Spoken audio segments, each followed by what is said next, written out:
Let's do this thing. Let's do it. Jordan, good to see you. Good times as always. I'm really excited about the conversation. Fresh back from Atlanta. How was the national conference for you guys? Oh man, hot and heavy. Absolutely busy. Just mile a minute. I barely made it down to the trade show floor, but team was engaged. It was good times, expanding events. Thrill the Grill was a blast. Hats off and congrats to the Rentscale team for bringing home the golden spatula. Thank Whole thing you. was a ton of fun. It was. And yeah, I was excited to have the booth across the hallway from the profitable property manager. And I just kept wondering, when is the host going to show up at the podcast? Turns out you were running a whole podcast factory up in the hotel room, which was amazing. But yeah, I did think that was chuckle worthy. That I was like, "Where's Jordan at?" But you made it down eventually, and it was good to see you on the floor. Yeah, it was a lot of fun being there. Yes. Well, clearly you guys were not practicing your grilling while you were not on the floor, which is totally understandable. But Well, is that true?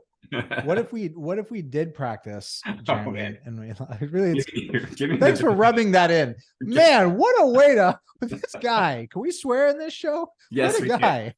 can. We actually did practice and still lost. Thank you very much. I appreciate that though. You're right. Yes. Well, that's even worse. I was giving you the benefit out. You guys were just so busy podcasting that you didn't ever get a chance to warm the grill up, but you just totally leaned into it. Well, listen, it gives me something. Gives me a little more chip on my shoulder, Yes. and I think that's a good thing. It's like, how long can you participate in hosting an event that you keep losing at? Yes. Well, let's.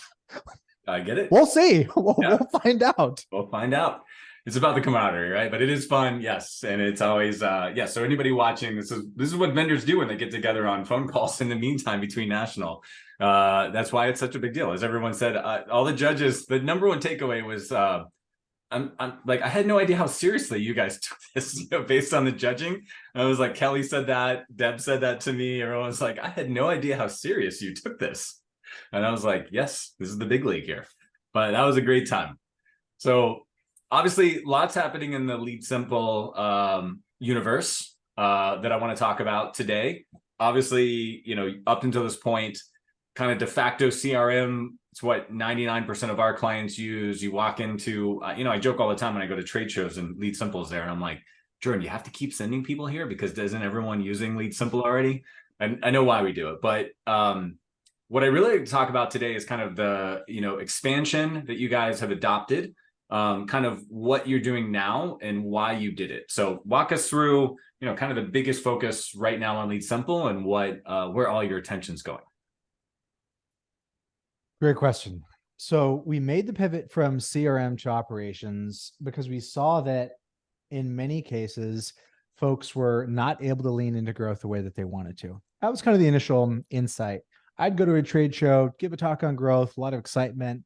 In practice, what I saw happening is that folks would get jammed up and operations was the holdup. Obviously, plenty of gaps around operationalizing sales and marketing as well.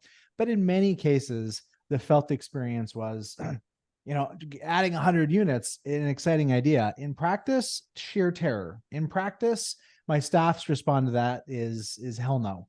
Do I want to add 100 units sometime in the near term?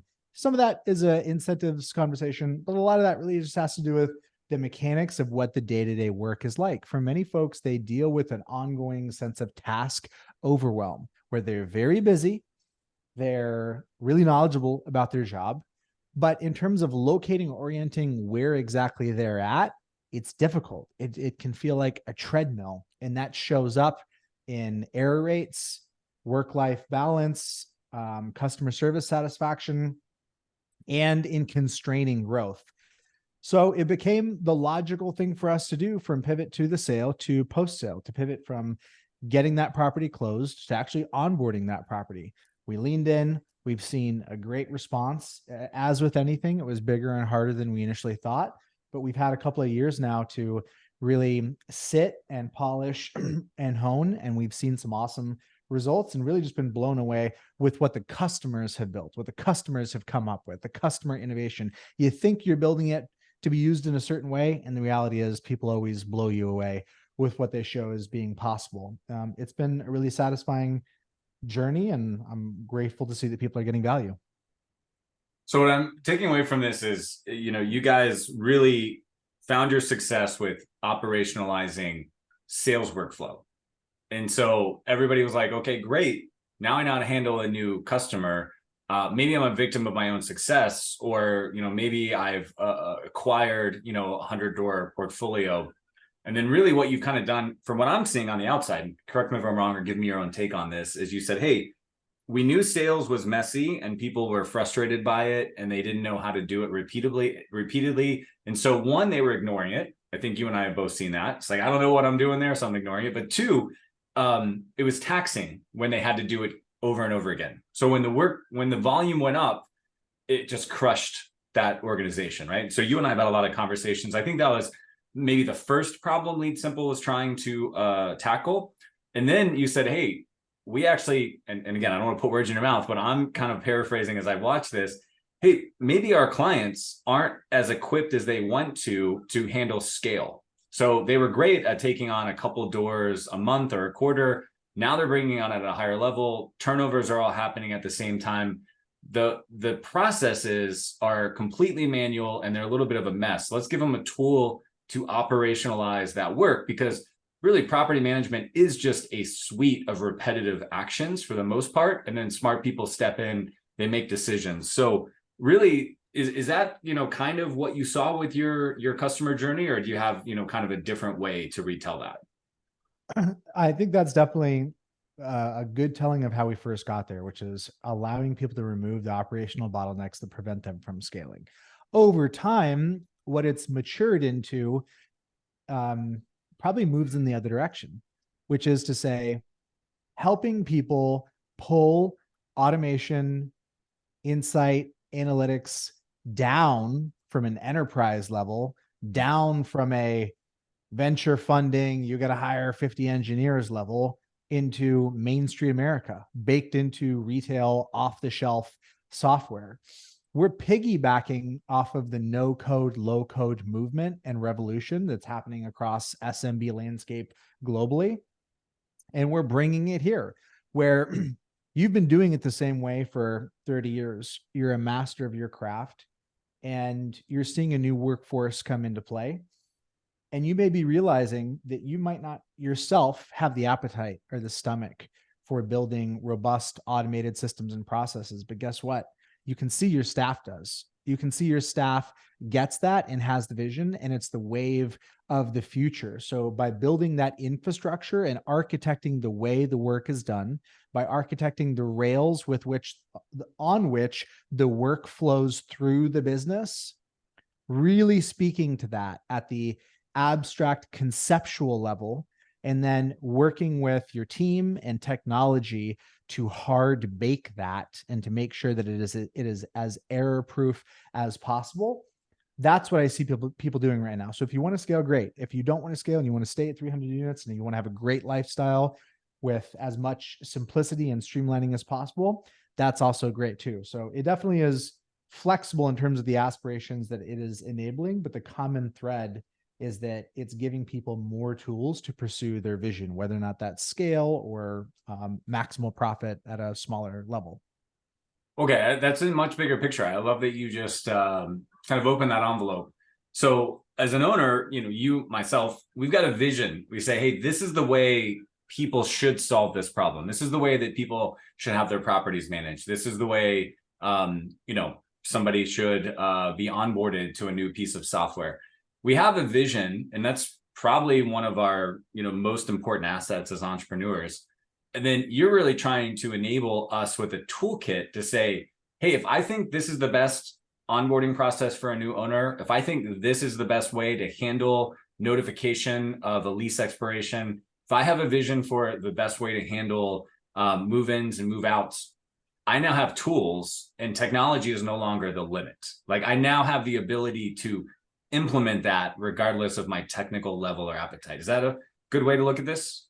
Yes, that's a great way to look at it. One of the experiences that I had on our recurring basis, Jeremy, was realizing how much distance there was between people's conception of the way we do business, the Muela management way, and what was actually happening on the ground. Yeah. it was so much effort to inspect and look and police that it's easy for people to hold on to this antiquated view of the way that we do business that's really an ideal that is completely disconnected from what's actually happening day to day. This bridges that gap. You should be able to sit in abstract and say, what does the perfect lease renewal process look like?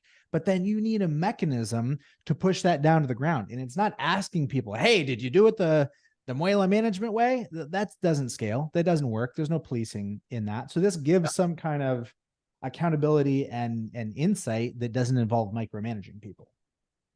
Excellent. So let's move from, universal abstract of anything's possible down to some concrete examples that our readers will completely get.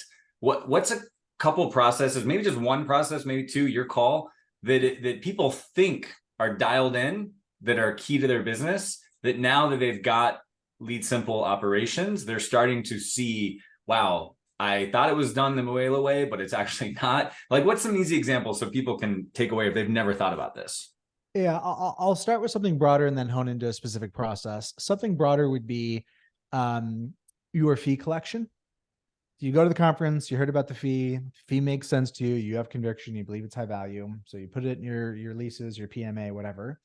And then what? It kind of feels like you're going to get the money. The reality is, for many fees, there is manual administration that has to be done to actually collect that fee, which in many companies is dependent upon the person making a judgment call and deciding that they're going to enforce the fee. And I got three PMs on my team. I hope I reminded them that they need to look out for this fee, but they've been doing the job for 8 months, 12 months, 20 months. They never thought about the fee before, right? Is that what you're like? Now I'm just entrusting. I hope they remember to charge the fee. That's really remembering is the best case scenario. It's more like, I don't like the fee. Yeah. You decided we should do the fee. I was on the fence. I was never sold on the fee. And I like this tenant. So I decided we're just not going to enforce that fee. We're only going to enforce it 70% of the time or inconsistently, which is its own set of liabilities to inconsistently enforce the fees. That's a broad brush example where you're subject to a judgment and you don't have visibility into what's happening. If we want to hone in on a process, a great process example would be delinquencies, late rent. That can be very haphazard. That can be that is an example of a situation where you have permission to lean in. Late rent is a serious situation. People are accruing fees. It is in everybody's interest for it to get paid as quickly as possible. And yet, same story, that emotional relationship of like, should I send another text? Am I being obnoxious? Is this okay? It's not. If you thought about, if you lay out a buffet menu of tasks that someone can work on, following up about late rent may not be like at the top of the list of like the emotional matrix of this feels like an enjoyable or good thing to do. Yeah. So we could leave that to something manual, or we could automate it. We could once and for all say, what is the canonical definitive process, escalations, messages, format, medium, content, and just bake it. So it's just automated. Same way every time. Yeah, it's fantastic. I think any business owner who's been in business for more than a year, maybe 2 years, can relate to this idea. When you look back and you really inspect what your business is happening, we all know that there's just a ton of money that was left on the table. They're like, wow, if everybody executed what I designed as a business model to a T, we would have made an extra $40,000. And by the way, that $40,000 would have all probably been profit because we somehow got all the bills paid without it. We got all the work done. And so it's just an experience I have, Jordan. I don't know if you can relate to that, but it's like, hey, if everybody did exactly what I envision as the process, what I trained them to do, there would be a result of X. And the reality is, we know we end every single year with a result of like X minus 20%.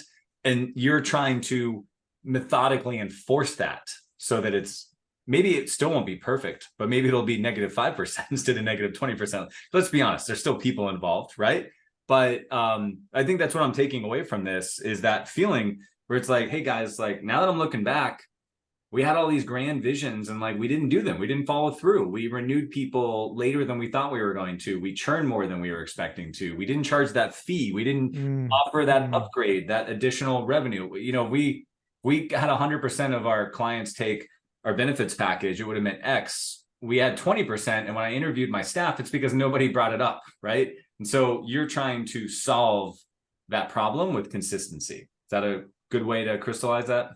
Yeah, you're talking about drag versus a kind of compounding that really adds up. And I think I would summarize by saying, when you as the owner come to the conscious or unconscious conclusion that the only way to enforce your standards is a non-scalable, manual, repeated sort of thing, two things happen. The first is a piece of you dies because you realize that this isn't going to scale and your dreams are not going to happen. And then you start resenting people. I mean, for me, micromanagement does not produce a good emotional relationship and connection with the work. So I think about efficiency, yes, but I also think about the mental headspace and the elevation that you want to sit at as a business owner.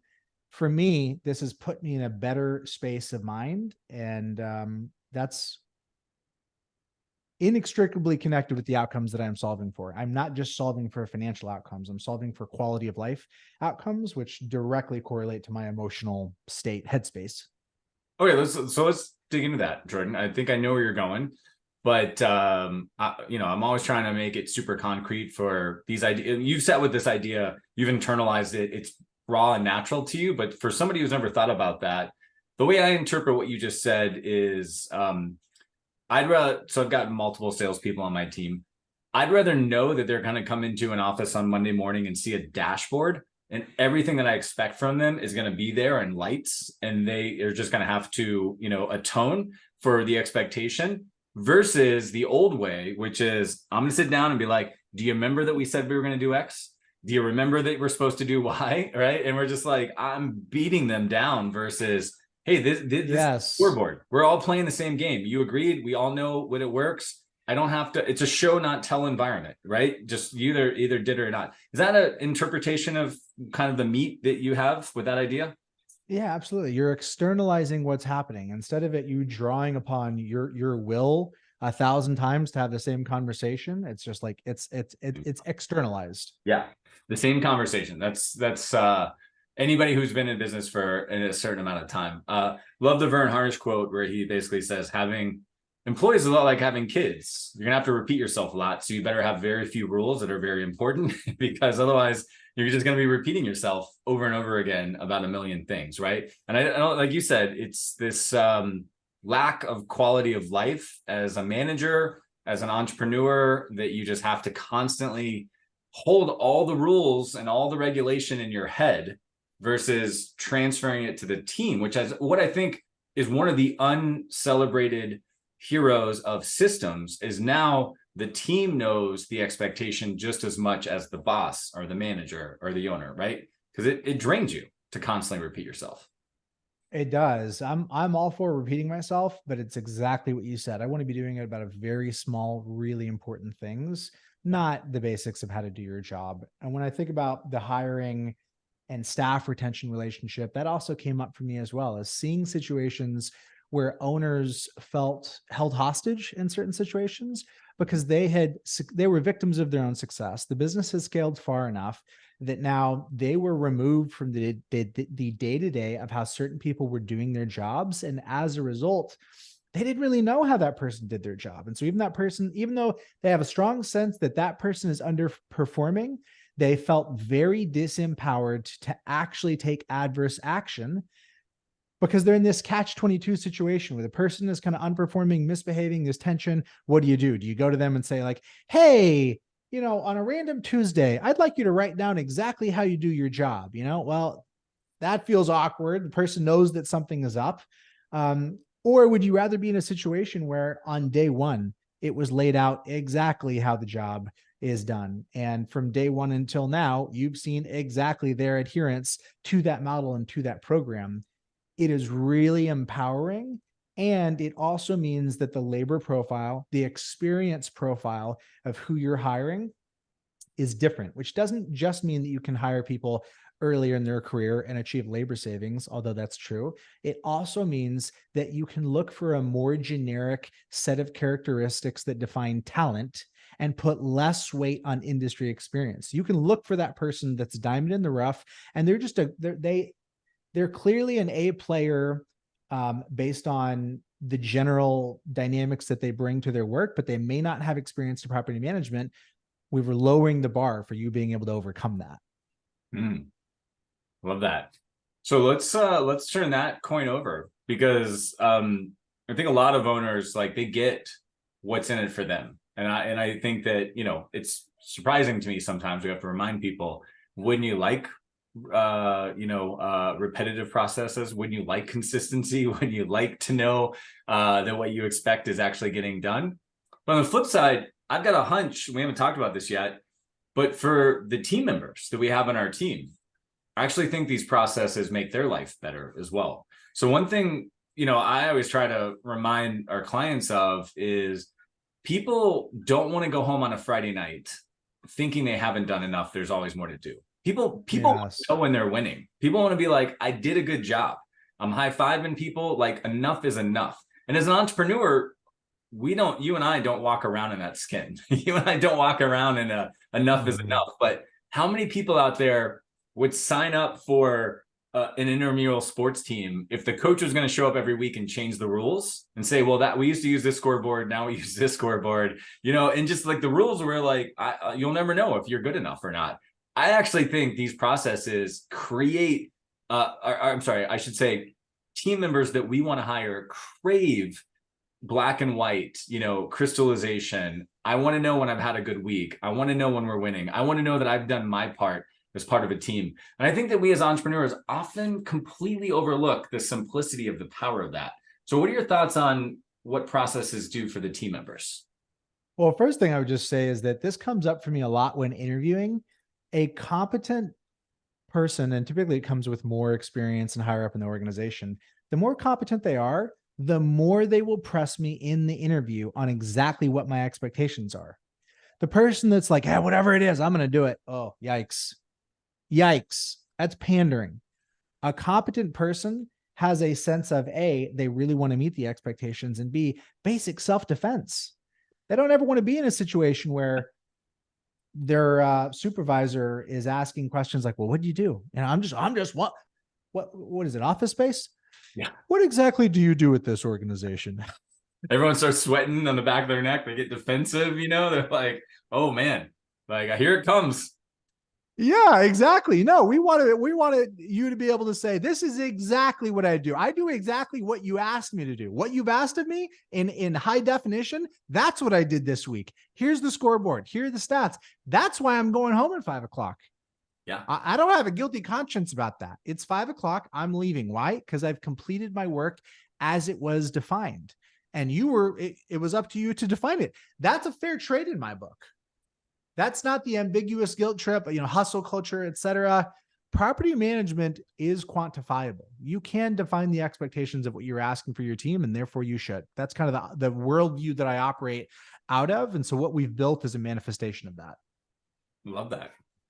But let's talk about what this actually looks like for a company who doesn't have any processes, or maybe they think they have processes because it's in my mind, or I've got a Google Doc, or I've talked about it, or I've done it 8 out of 10 times the same way. I'm a property manager. I'm like, hey, where do we get started? Like, what does this process look like? Do we slice off one or two? Is there kind of a whole, you know, immersive dive into like identifying all the processes? What is this? What would your prescription be for somebody to say, hey, I love what Jordan's saying. I want this. I don't care how long it takes. What would that process look like day one? Yeah, the build out, the approach. This is really important. And Jeremy, one reason one aspect of our relationship that I've always felt really synced up on you with is that I think we both see really clearly that the approach of success transcends the tools that you're using. The tool is important to codify and mobilize, but the real framework for success has to be bigger than whatever specific tool you're using. And so here, what that looks like is getting really clear on the processes that matter most where your business is. Where are you losing money? Where do you have the highest error rates? Where's the greatest amount of complaints in your business? we shouldn't think about this in abstract as if we're starting a new company. You're not. You should know where the fire is and where the pain is in your current business. Map towards that. And furthermore, I'm a believer in the idea of single piece flow. This comes out of lean manufacturing. Single piece flow says that if you needed to assemble 10 paper airplanes, you could either assemble them each from 0 to completion individually, or you could go to all 10 of them and make the first fold, and then make the second fold to all 10 of them, and then the third fold. Single piece flow is faster. Single piece flow allows you to fix, it gives you incremental gains along the way and allows you to incrementally fix what's happening, and it's a morale boost because you can actually see progress. So my advice is always to figure out where you have the most upside, attack it first, take it all the way home, push it live, let your team see the wins, work out the kinks, and then build off of that win and enthusiasm onto the next one and the next one and the next one. Now, LeadSimple has a team that can help you with that. There's some really world-class consultants in the industry that can help you. There's a number of who's, but the overall methodology, that's kind of how I think about it.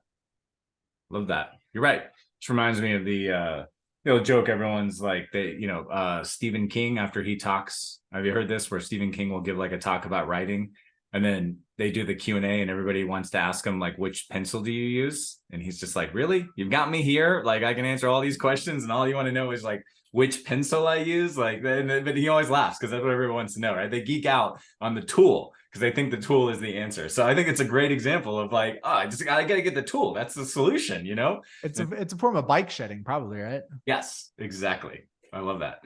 All right. So I'll press you on this just because this is going to be fun. I didn't prep you for this.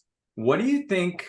There's going to be a tough question, I think, for you to answer, but you may have the exact answer because you're involved in so much of your clients' businesses. But within the lens, putting on our LeadSimple operational glasses, what's that one process or that one problem that you think more property managers are having than they realize, that they're lying to themselves about? They either think they're better at it than they are, or there's other people doing it way better than them and they're lying to themselves. Like, what's that one thing that you think clients should just attack tomorrow? Wow. Is it like related to process or just globally? I was going to make it related to processes, but I'm going to give you, because you got it globally. So you tell me globally, because I think you and I deal with hundreds and hundreds of managers, and nobody that I know thinks more and cares more about what your clients are going through. So I'm like, what's that one thing we're all lying to ourselves about, or we're just, other people are doing way better than we realize can be done? There's a goal. We're playing at amateur level. I think the thing that comes to mind for me is leadership and conflating title and authority and force with leadership, i.e. I'm your boss, I'm paying you. Yeah. That's not leadership. That's coercion. That's a transactional relationship. Real leadership looks like aligning interests and inviting people into the belief that they can really get what they want, pulling in the same direction with you. And that's not tricking people. Their interests actually do have to be materially aligned. And I think the corollary to that is some cynicism in the industry around who you can hire, the caliber of the talent. It's just property management. That's great at a tech company. That'd be great if I was running a bank, but this is just Main Street property management. So I just kind of got to get by with who I can convince to work here. That's a very self-fulfilling sort of belief. I've seen a small number of operators take the risk of really putting themselves out there around committing to the vision of what they want to build. I've seen you do that. I've been so inspired by you in your willingness to call your shot. And the reason that it's always inspired me is because there's vulnerability in it. The reason most people don't is because the knowledge that they might fail. As soon as I say it, I'm risking the fact that I'm publicly going to have exposed myself to failure. But my experience is that it's an absolutely prerequisite to getting high quality talent is for people to believe that you are building something special, that you do care, that you have real material conviction that is not just driven by what is effective at generating financial outcomes. So leadership is always the name of the game for me. It's the number one thing I come back to. And I see so much opportunity and really upside for folks that lean in there.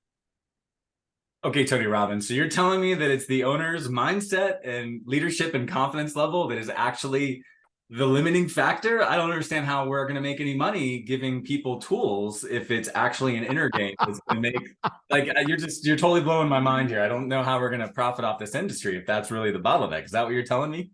Man, it's what I'm saying. And I'd say, be skeptical if anybody tells you that there's a magic pill for this. It's something that really is deeply personal for every owner to just make a decision of how much meaning are you going to give yourself permission to find in your work? It's really just made up. Yeah. And when you say it's just a job, I believe you.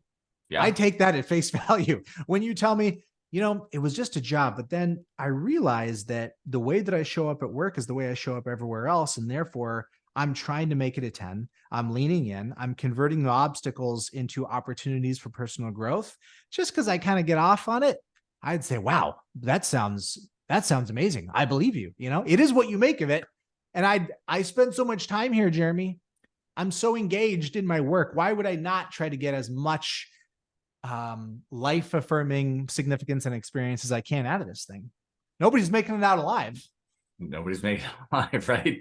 We all got the one life. I love this. It's not where I thought you were going to go, but I love that. So this is amazing because I think that you and I both agree. The tools are subservient to the leadership, to the vision, right? It's what all come down to.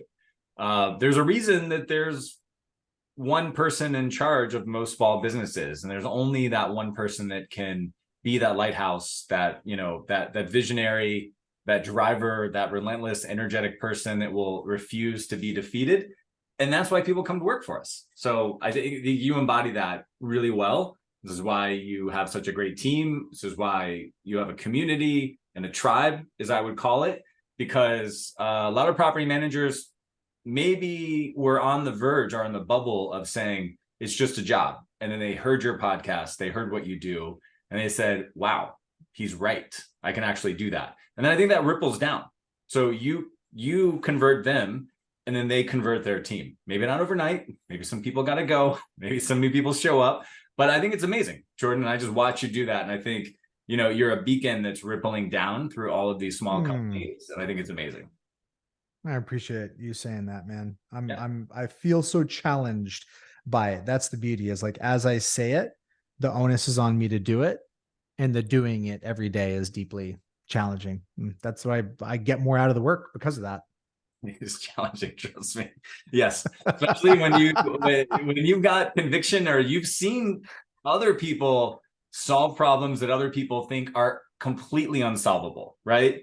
What is it, like the elephant's tied to the stick? You've heard that story, like they tie the elephant to a stick at the circus when he's a baby, yeah. And then he gets older and older, and literally he could just pull that stick out of the ground, and he's just like, nobody can pull that stick out of the ground. You know what I mean? Isn't it? It's like sometimes it's like you've seen the elephant's power, and then you call the next person, you talk to them, and they're like, well, nobody can pull that stick out of the ground. It's really frustrating to see that dichotomy, right?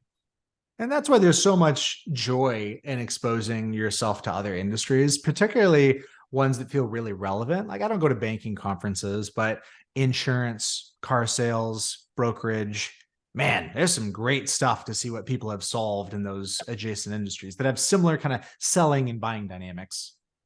Yeah, agreed. I love that. It's something we've always talked, you and I have always geeked out about, is who's like on the peripheral of what we're doing, and what are they doing that we can learn from. And I've said many times, my first property management conference, I was like a splash of cold water. Everyone's like, don't listen to anybody who's not in the property management business. They don't understand anything that we're doing. We're so different. And I'm just like, that seems like a recipe for stagnation. Like, you're not going to go anywhere. And I think that you and I have always celebrated that, and said, and starting from PM Grow, and you're bringing in these speakers, like what Marcus Sheridan, Joey Coleman, yeah, Joey, exactly, Marcus Sheridan specifically. Kind of they ask, you answer. So it's just a great. I have such a brotherhood with you about bringing in these ideas and saying, hey, try this on. How do you make it your own? And to me, that's always been the flavor of entrepreneurship that I prefer, is how do I bring in a tangential idea and make that work? So just love watching you do that as well. Yeah, right back at you, brother. 100%. All right. So what's next? So I want to, obviously we went from CRM to systems. lot to bite off, but I know you, and I'm guessing there's something in the works. Yeah, you're spot on, brother. And you know what it is? It's communications. It's wrapping our hands as deeply around communications, embedding them in just the perfect place, taking an email, a random email in your inbox and adding as much depth of context as possible. Who is this person? What were all the previous interactions? Where are we currently in this conversation?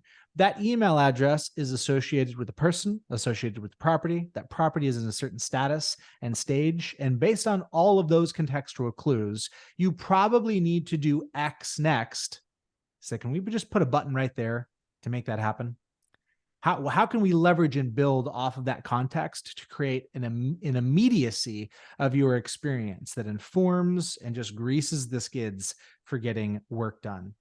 Right now, that's rolled up under the heading of inbox is the product line. That may shift or evolve over time, but marrying communications with workflow, with database, and together creating a unified property workspace where all your work happens. Sounds like a bunch of AI robot stuff. I mean, the Terminator's coming for my job. I mean, if I can just click a button, I just picture a bunch of Tesla factory robots like doing property management. Is that what you're trying to create? What's exciting is it's the final frontier of real human differentiation. Once the people are freed up to actually do value-added stuff, to get on the phone, that's so exciting to me, to have personality, presence, your values really shine through, and to put people to sick people on people problems, and to stop putting people on process, data, transactional problems that can be solved in more efficient ways.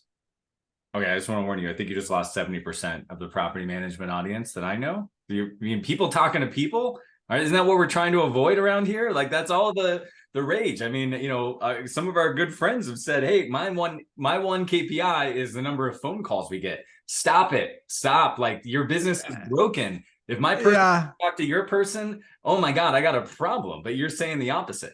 Well, I'm saying two things. Number one, I get that perspective. I think that's totally legitimate, and optimizing for ease of transaction, not delight, but friction removal. Totally get that perspective. And I see a lot of merit in that. What I'm really confident about is that judgment will always, you better hope judgment is always required in this business, or else someday that claim will be true that we're just a bunch of glorified rent collectors.